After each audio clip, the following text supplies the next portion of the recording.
It's time for Micro Brew Emergency Podcast Edition. My name is JR Radcliffe from the Milwaukee Sentinel. I am joined by my colleague and Brewers beat reporter Curt Hogg. It is trade season here in Milwaukee, Wisconsin, and on December 13th, the first big trade of the offseason, for at least involving the Milwaukee Brewers, has been consummated. Devin Williams, closer, outstanding pitcher for the Brewers, former Rookie of the Year, two-time Fireman of the Year, or whatever we're calling the Reliever of the Year award. I believe it's named after Trevor Hoffman, I think. He's gone. He's going to the New York Yankees, and coming back to the Brewers in the exchange is some cash, which we'll actually probably talk about. Nestor Cortes, starting pitcher, former all-star pitcher, who will be in his last year before free agency, so potentially a rental, but a starting pitcher. And also a second base prospect named Caleb Durbin, who we will talk about as well.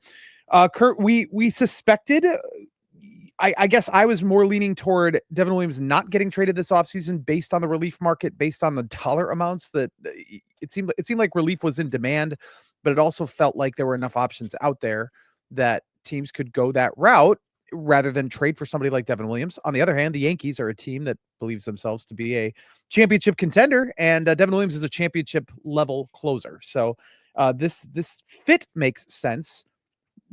We'll just start with the carte blanche here. What do you think about it? What are your thoughts as this trade rolled in on Wednesday or what day is it? Friday afternoon. Yeah, I think as unsurprising of a big deal as you can get in like the context that we're in, the Really? Yankees were I'm a little surprised. Well, I mean, in fact, okay, the totality of it, right? Like the return is unsurprising. The team he was sent to is unsurprising. The fact that he was traded was unsurprising. I mean, like I know we talked on here about like I wouldn't guarantee they trade him, and that was I think that was the right thing to think, along with where the Brewers were standing at that time. But as the offseason began and it progressed, it did become more and more clear that these guys have very little money to operate with this winter. Yeah. And like there's going to be some teams, some big market teams that are going to be, I don't want to say desperate, but like really, really interested in acquiring an elite closer rather than paying one of the other guys. So in those facets, yeah, this is pretty unsurprising. Obviously, like there's a bit of a bombshell feel whenever you trade a Devin Williams or Corbin Burns or Josh Hader, but by this point, the shock of that, it feels like it's worn off. I feel like for the most part, like Brewers fans are probably pretty conditioned to accept that this is the reality that like their front offices and their ownership's going to operate under, and like not a bad thing, not a good thing. I mean, I guess you could spin it either way, but that's just the reality. So I'm not totally surprised by any of it. I guess if you are surprised, that's fair too. This is, I mean, they did just trade a top 3 relief pitcher in baseball away, so there's gonna be some like whoa effects to that. This is not the first time the Brewers have traded a player whose lasting memory will be a kind of gut punch of a playoff moment. You know, Trent Grisham drops that ball in 2019 in the wild card game, or drops is the wrong word, but poorly fields an outfield ball that allows the Nationals to take the lead. He's traded in the offseason.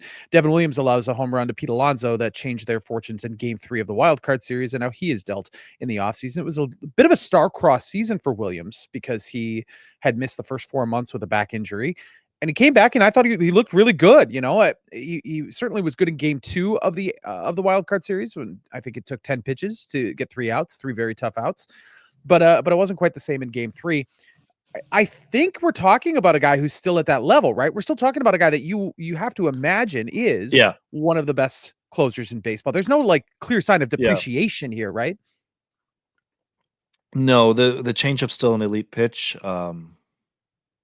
It's what he does works, and I don't think that one outcome in one very bad outcome from the Brewers in a playoff game is gonna change that at all. And the other thing, one thing about this trade is like I feel like when we were talking about this in the past, we said prepare to be underwhelmed by the return compared to like what you're expecting. I feel like they actually ended up doing pretty well in that regard. Interesting. We can get into the guys. I mean, like getting We will. Nestor Cortes is probably more valuable to the Brewers than Devin Williams. Based on what you would expect from them on past production, that and what the team needs are.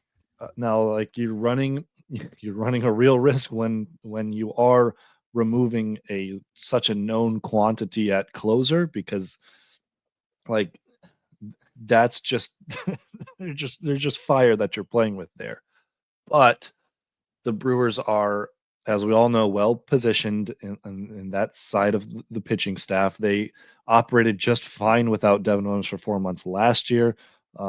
They have a lot of different options that they can throw at this ninth inning spot, and they'll probably be just fine in the bullpen. Whereas the starting rotation, assuming they keep Nestor Cortes, let's throw that Oh. caveat in there too. Oh. The Brewers now have a final year of arbitration eligible starting pitcher, and they like to trade those guys too. So I'm not sure the Nestor Cortes market is like thriving.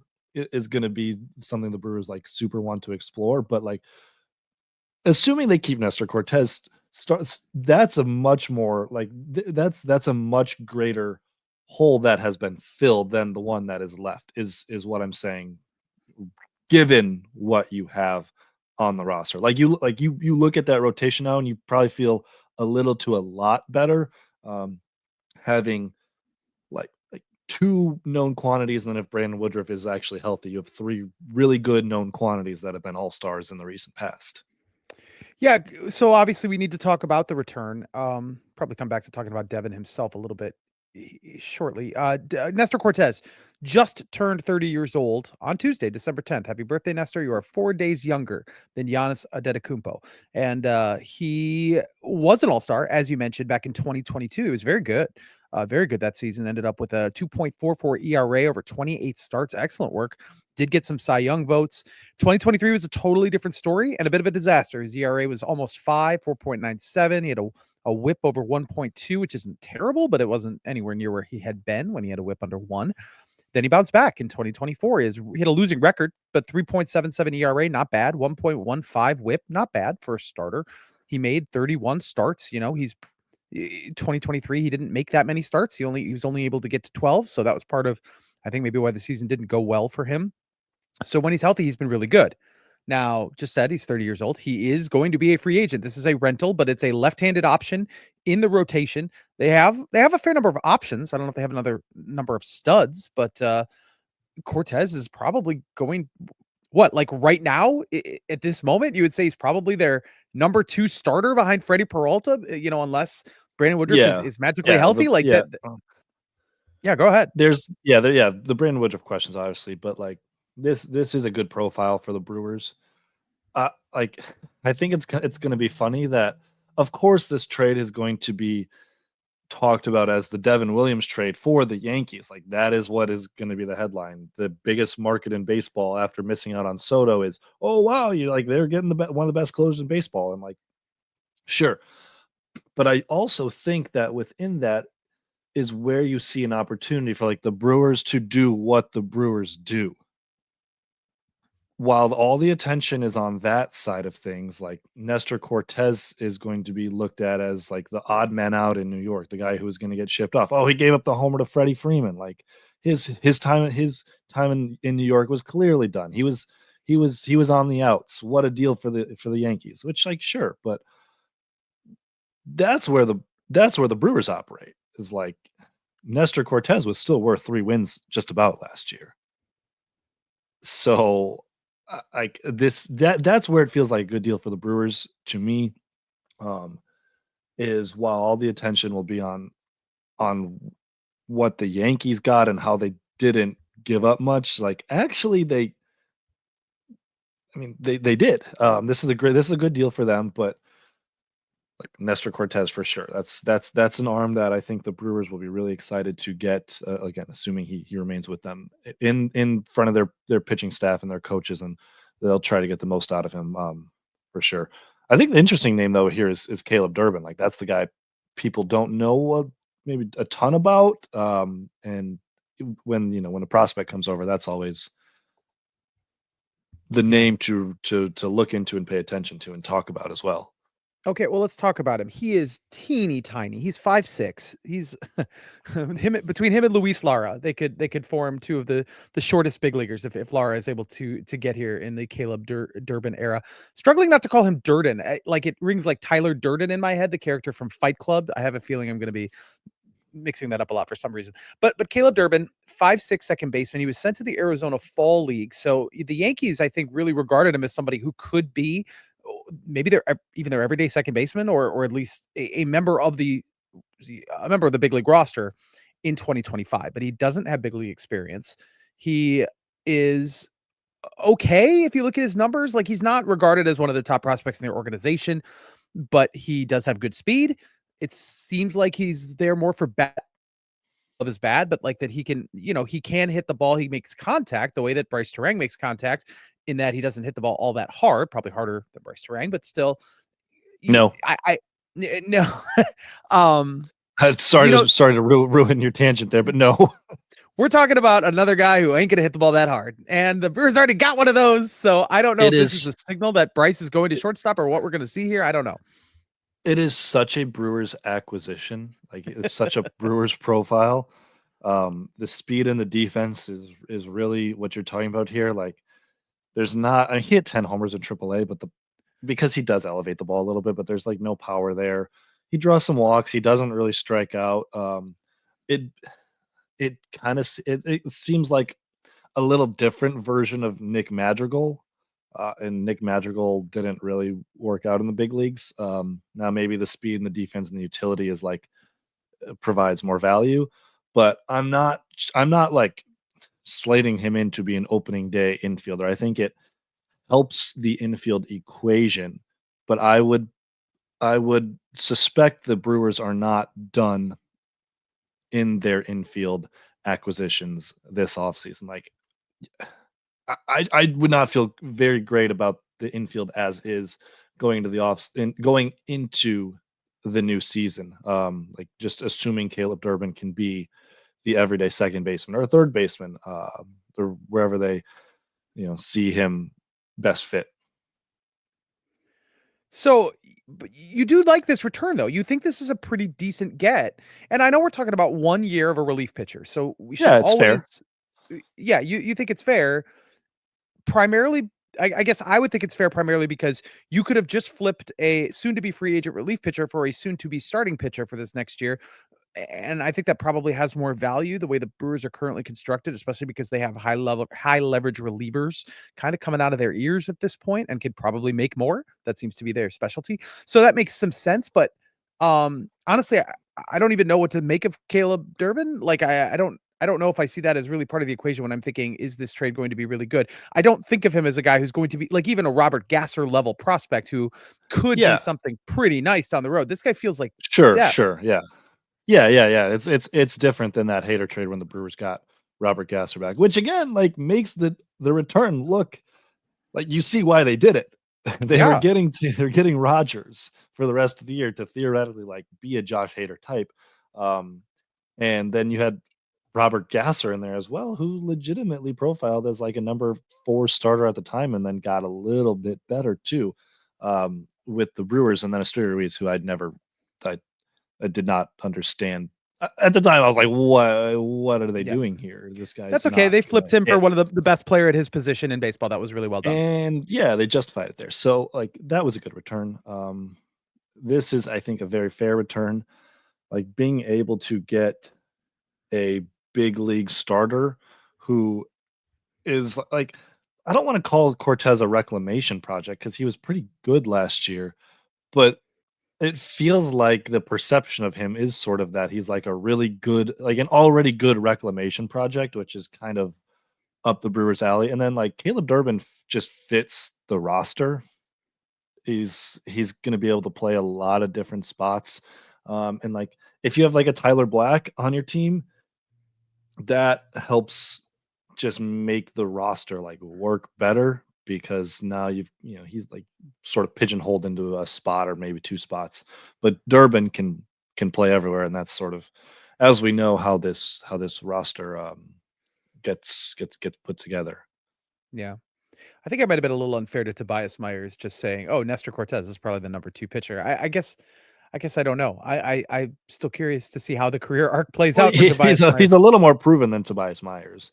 He is, yeah, for sure, of course. Myers was Wonder great, but I think like it would the best way to put it is it would be unfair to expect him to do that again. Oh, that's a good point. Yeah. I think the rotation is a little bit more interesting now. I still don't necessarily say I don't think the Brewers have a great rotation by any means, but you've got Peralta, Cortez, and Myers that I think are pretty solidified. And then it becomes let's assume Aaron Ashby is not going to go back into the starting rotation. You've got Aaron Savali. We've talked about we're not positive he's here when opening day rolls around, but he could be. You still have DL Hall, who's going to be entering probably back into the starters equation. And you got a couple maybes. You've got obviously Brandon Woodruff is a big maybe, but you've got what's up with Carlos Rodriguez? Do they are they going to maybe try to have Logan Henderson be on an accelerated timeline and get to the big leagues awful quickly? Like there are now, at least you could see how they can get through the season. I wasn't sure how they were going to get through the season going into 2024, and obviously they pulled it off very well. But this does feel like it equips them pretty well. You think like what do you think about Aaron Savali? I mean, how where do you fall in terms of do you think that they're going to move him at this point now that they maybe have one more option for that rotation? Yeah, I think they will try.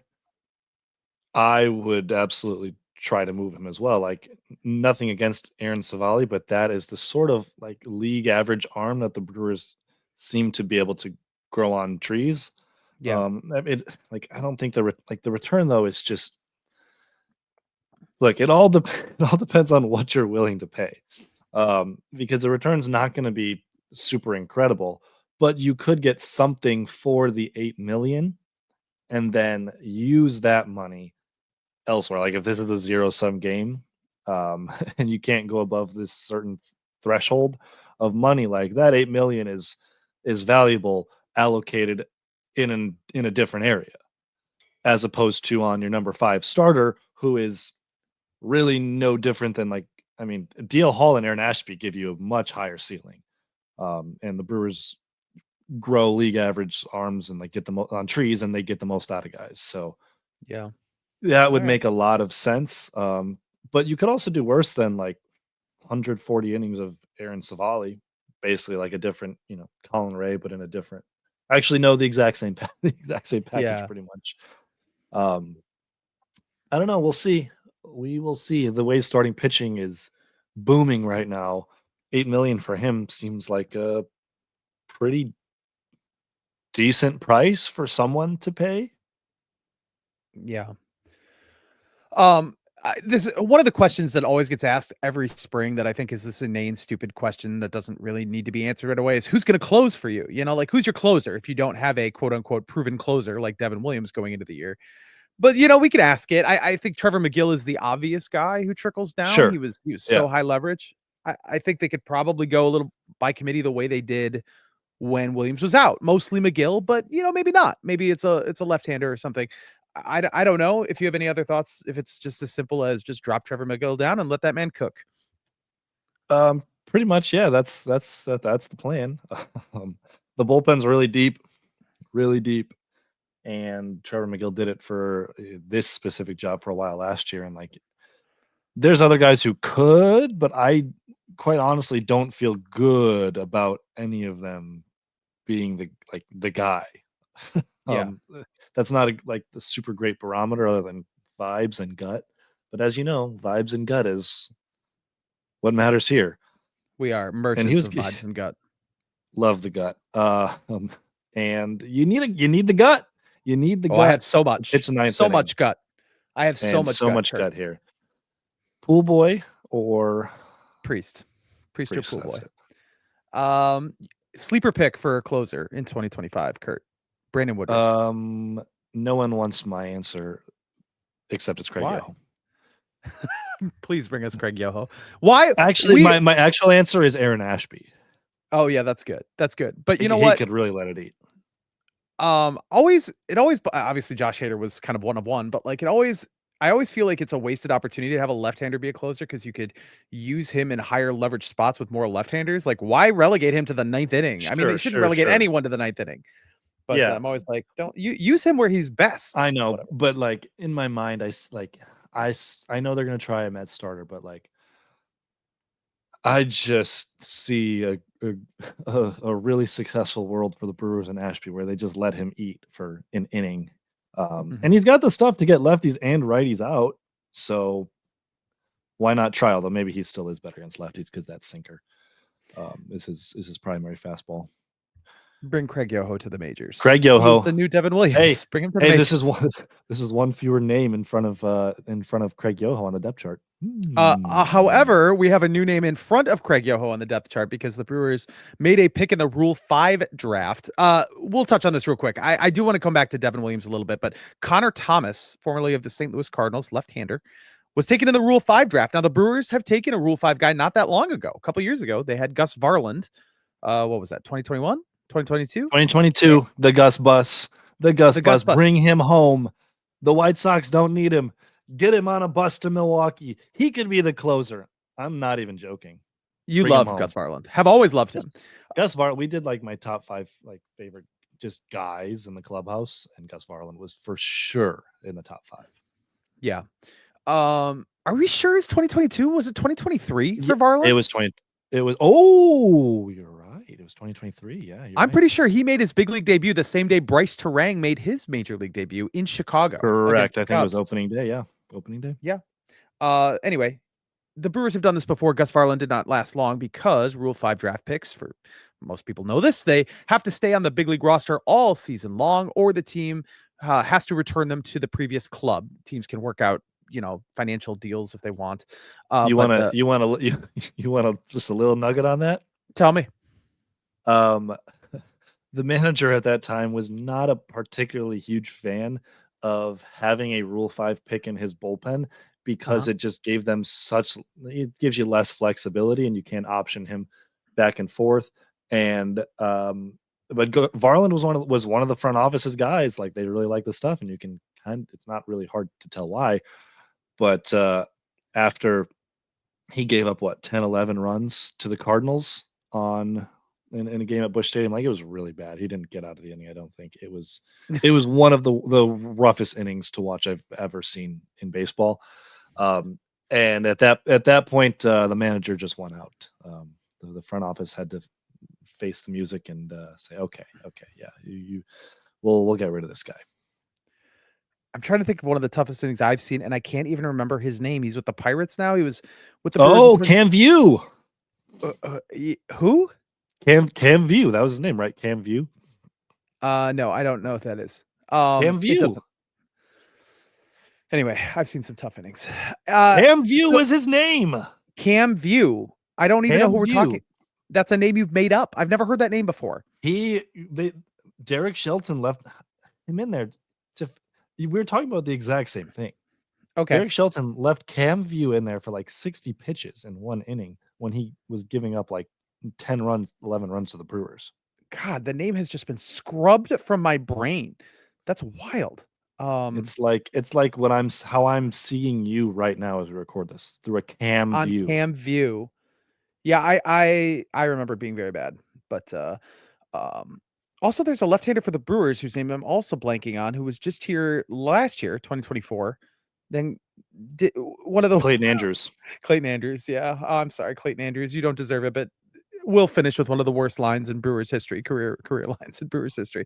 So maybe with a different manager, there's more openness to the lack of flexibility that comes with having a Rule 5 guy in the bullpen. I will say it's kind of an interesting move because they've got bullpen guys, and yes, they can option them back and forth. They do, but yeah, they do have optionable bullpen guys, especially without Devin in there now. Like, the certainties are McGill, Hudson, Piamps, Koenig.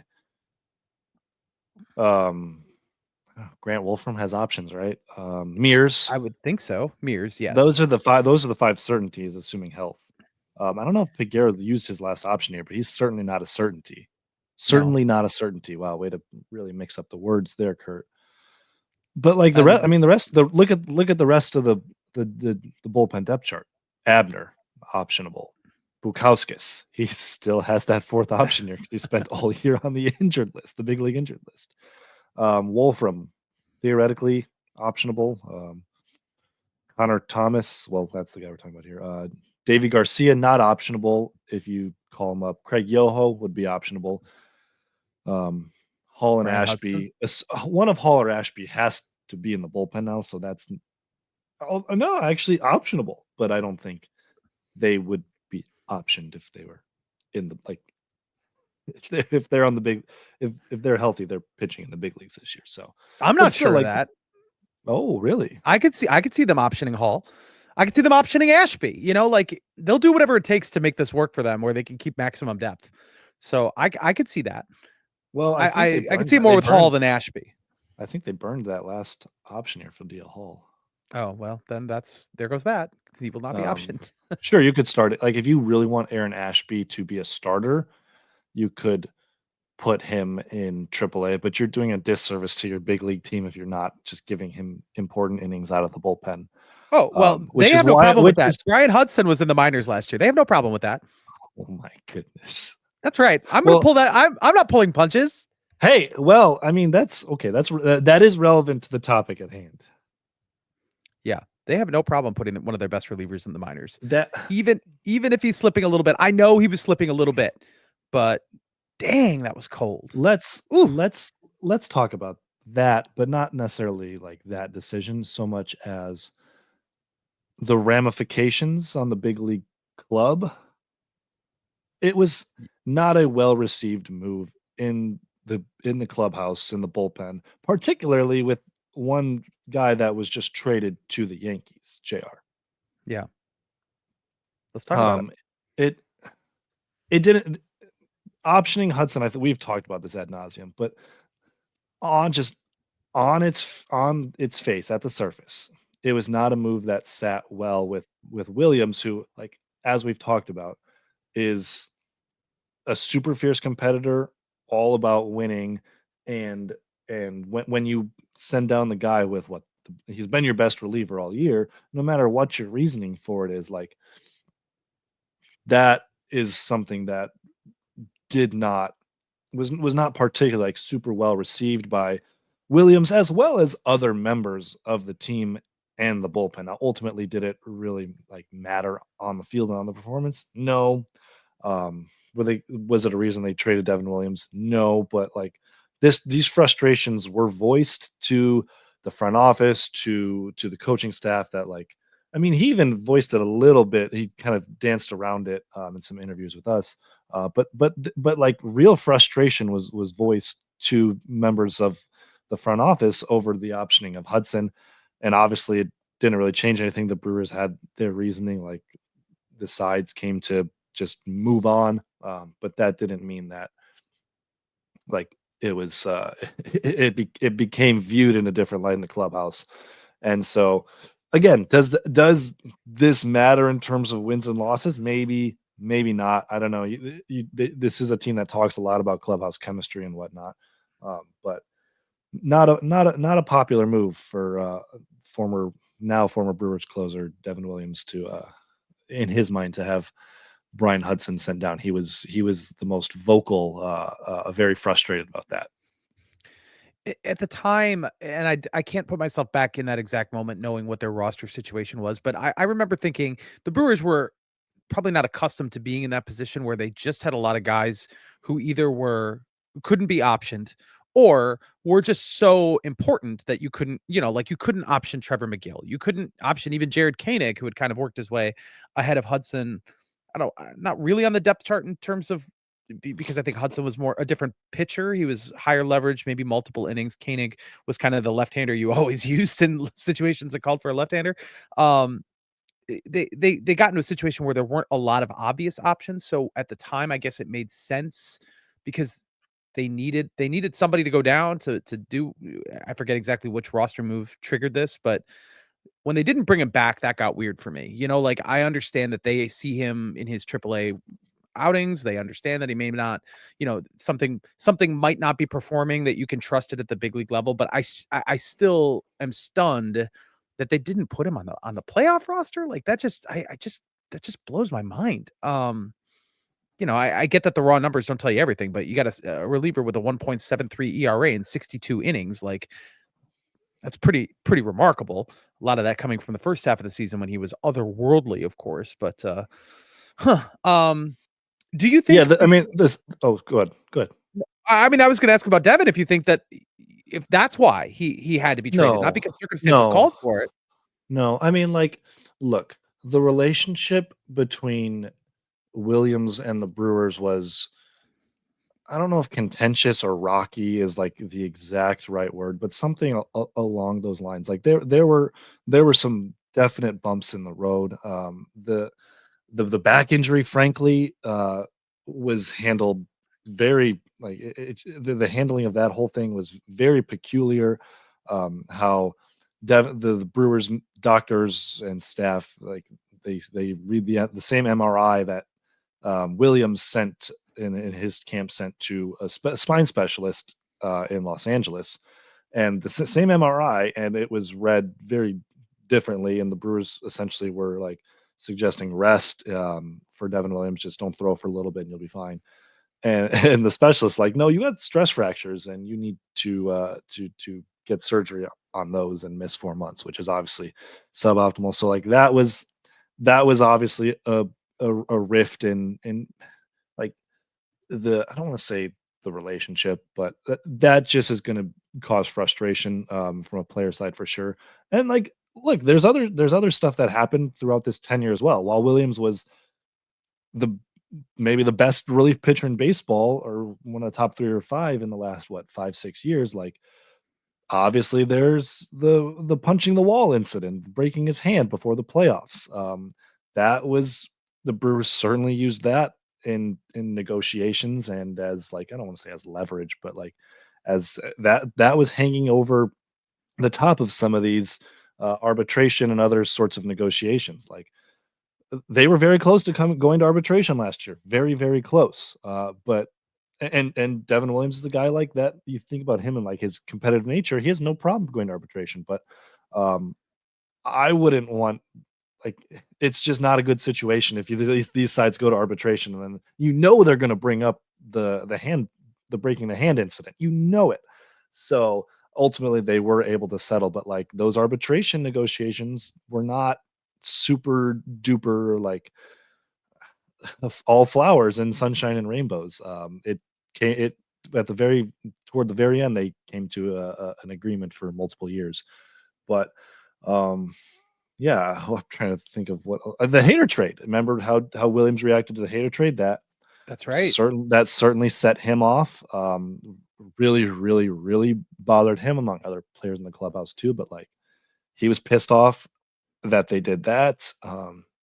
And like, even in so before you get to arbitration, obviously you're on a league minimum salary, but as you have service time, you generally receive a salary that is above league minimum by, you get a bit of a pay raise essentially for having service time. Maybe a little bit based on performance as well. Like a Bryce Terang will get a tick up this year for being in the big leagues for 2 years and winning a Gold Glove and whatnot. But when the CBA was renegotiated in 2021, or before the 2022 season, and the league minimum salary went up, the Brewers effectively like did not give Williams the same level of raise, like percentage wise, relative to what the league minimum went up when it went from like 550 to 700. So like what the salary he played on effectively was like lower than what he had been at the year before, although it was more money. Like the percentage above the league minimum was less, if that makes sense. So like, just a lot of little things, sometimes big things like the wall incident and Hater, but ultimately what mattered was he was incredible on the field and took the ball whenever asked, and sometimes in different roles and situations and like multiple innings. It's really unfortunate that it ended the way it did in that ninth inning against the Mets and Pete Alonso, but that's the game sometimes, and the best players don't always come out on top. Yeah, and someone else made this point that I thought was, I don't know if this is something you could back up with data, but I thought it was interesting. Relief pitchers in the postseason really struggled this year. And that might just be an aberration, but it also, to me, highlights that, when you're talking about a max effort guy who, any reliever, not Devin Williams, but a max effort guy who throws like two pitches perhaps, and you're seeing that guy multiple times over the course of a series, a lot of high leverage, same guys are coming out for these high leverage spots, game 1, game 2, game 3, a little bit easier to maybe line those guys up and hit those guys. And maybe it's just not, we talked about the Brewers bullpen being the thing that would win for them in the playoffs. And while that is true, if you're seeing the same guys over and over, you're likely to get a good read on them. And not that that speaks to Devin's situation necessarily exactly, but it's relief pitchers just aren't as valuable when you get to the postseason. You could argue, following that line of logic, like you get into the game 7 and you're trotting out the closer that's also pitched in game 5, game 4, game 2. Are you getting the same level of effectiveness? And in some cases you might be. Again, I don't know if you But you're could really probably back that up not. with data. You're probably not. I mean, there's a Right. reason these guys don't throw 5 of 6 games in the regular season. You Right. can do it in the postseason for sure, but yeah, your recovery just is not gonna be the same, especially after pitching for the last 6, 7 months. It's actually, I mean, one of the things we thought though from Williams after missing 4 months is he'd be like fresher and that'd be better for the playoffs. And sometimes, you know what? Things happen. Oh It's yeah. hard to draw. It's like I think we can use the postseason to draw like grander conclusions about baseball every single year, and that's probably one that we would draw from this year is like, oh, I don't really like what about these elite relievers in the playoffs? And like Luke Weaver ran out of gas in the World Series. So I don't know. I Yeah. I just think he had a really bad outing where he could not spot the changeup. And when you can't spot the changeup, then he needs to spot the fastball, and he couldn't really do that super well either. Yeah. I my interpretation of him, fiery guy who Yeah, sort of demands that other people, like he wants to win so badly and he sort of demands that the people that he's working with want to win so badly. And when there are, conflicts with the organization, it's because he doesn't feel like they are committing to that one single goal, which is like purely to win, like that there's yeah. when there's anything superfluous, he gets a little agitated, I would say. Uh, yeah, I think it's a guy who like wants his team to spend money, which is kind of like the fans in some ways. So Absolutely. honestly, I'm like really excited and interested to see how Devin Williams, how New York goes for him because he's a guy that like he is one of the best closers in baseball, and getting to pitch in that market on that team, I'm just interested to see like if how if he has a great year, how he's viewed going into his walk year. Like there's a chance for a lot of money here, but it's also a different job than being the closer in Milwaukee. It it just is. You've got you've got more reporters, you've got more media, you've got uh, frankly like a different media climate. We can be honest about that as well. It's not you blow a game. It's not 3 reporters at your locker. It's Yeah. Mike 20. Francesa isn't talking about you the next day on radio here in Yeah, Milwaukee, but in New York. right. They'll rip. And that's part of it too. They will rip and so but it's an interesting opportunity for him like personally, professionally. So that'll just be a fun storyline to watch, but ultimately, yeah, I think the Brewers did just fine here. Yeah. What a tremendous story for the player development side. Now he started in the organization in 2013. So we're talking about many different scouting directors and people over the course of the years, but he was a second round pick in a year they did not have a first round pick. It didn't his numbers weren't special. It didn't look like he was necessarily about to be a star. Missed all of 2017 with an injury. And then 2018, it wasn't immediately successful out of the gate, but slowly but surely he turned himself into what he is and was really good at Biloxi. They called him up. 2020, that COVID shortened season, his first full season, if you want to call that a full season, absolutely mind-bogglingly dominant, wins Rookie of the Year, and has been really good ever since. So a great story from Yeah. the organization, and they got a lot. They got a lot for him. I mean, he was tremendous for them. Won them a lot of games, closed down a ton of games, a lot of tight situations too, and the Brewers, now they will look to move forward. One last thought, unrelated, well, sort of related to the Rule 5 thing that we talked about. The White Sox made Shane Smith the number 1 pick in the Rule 5 draft. That is a former Brewers prospect now. He wasn't a guy that I was necessarily thinking about as a must add to the 40-man roster at any point. I know his name came up as a guy who shows well enough to be someone who they could have protected on the 40-man roster. I think it would not give me pause under normal circumstances, but to see him going number 1 in the Rule 5 draft is usually like, that's a guy that somebody should have protected and didn't. I don't know if you have any feelings about Shane Smith, if you think the Brewers might have made a mistake there, or if that's still, the White Sox just reaching big. I don't know. No, I don't think it's a mistake by the Brewers. He was a name that was really on the fringe at the time of the decision, and the Brewers can't make their decision based upon like the White Sox roster status or the White Sox evaluation. It has to be largely on your evaluation and the status of your 40-man.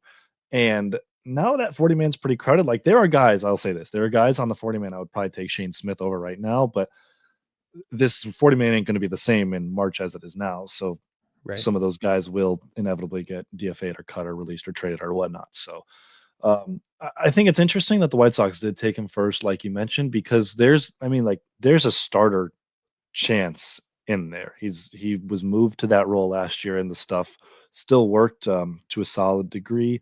So the White Sox are in a spot where they can take a guy like that and give him a chance in different roles. So that makes some sense for them.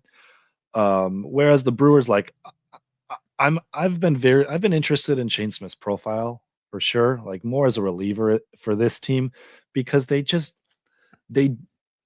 player development is at a spot where they just have lots of guys in a similar vein. Who knows? Maybe Shane Smith turns out better than all of them.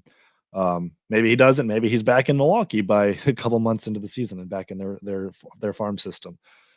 But like they have just produced a lot of similar type arms, and it's not. Yeah, I don't think the Brewers messed up or anything by not adding him to the 40-man, but they could have, and I wouldn't have been. I wouldn't have been sitting here saying that makes no sense. Anything else? Willy Adames, by the way, just had his press conference with the San Francisco Giants. He, of course, got the mega deal in the offseason here. Good for him. He got his bag. Brewers, of course, were preparing for that eventuality. Some minor leaguers that, Anthony Siegler, maybe Grant Wolfram, we mentioned him. Some newcomers under the radar signings by the Brewers. Anything else jump out at you here that you want to highlight before I let you go? I mean, the Brewers save a little money by getting some cash back from the Yankees. They're not giving themselves a lot of room to operate this winter, but I still feel like they need to go get another infielder. Yeah. They have to. You have to. Maybe they trade for one. Maybe. Yeah. And Alex Bregman is not going to fit into their price range, unfortunately. Not in this market, folks. He's still the guy. He is still the guy, just like Matt Chapman was last year. But I don't know if the Brewers can. It's been very fun to see how much the Yankees are pushing, how hard they're trying after missing out on Soto. It's like, oh yeah, we're on Devin Williams, and they got him. I mean, they were trying. We want Kyle Tucker, and they very might well should get him too, and they could. Who else? We're in on Bregman. We're in on. They signed Fried. There's just other names coming in. Yeah, Brewers fans could totally relate to the try-hard Olympics that seems to go on these off seasons, but they got to get creative. And this was I wouldn't say completely creative, but this was certainly a move that will have some reverberations into the offseason and then, of course, into the season. Devin Williams, no longer a Milwaukee Brewer. Hope you enjoyed this emergency edition of Micro Brew. Find everything we have on the deal and more at jsonline.com. Curt Hogg, his colleague Todd Rosiak will keep bringing you updates as the offseason rolls along. We'll be back with you soon enough, I'm sure, when they sign Alex Bregman, and we'll be back then. Thanks for joining me, Curt. Talk to you again soon.